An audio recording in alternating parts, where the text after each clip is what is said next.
توالت انتصارات الزمالك وتعددت بطولاته وأفراحه، وولد الهتاف التاريخي الجميل: يا زمالك يا مدرسة، لعب وفن وهندسة.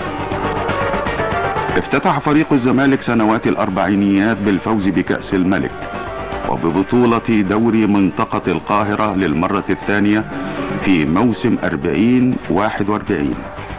وبعد عام خسر الزمالك مباراة نهائي الكأس الذي فاز به الأهلي، وتقاسم الفريقان الكأس موسم 42-1943.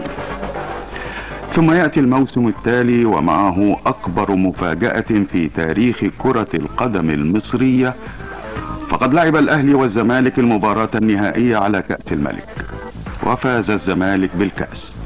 وليست تلك هي المفاجأة، إنما كانت المفاجأة هي فوز الزمالك على الأهلي ب6 أهداف للا شيء. وبعد المباراة صعد لاعبو الزمالك أو المختلط ليتسلموا من الملك كأس الملك.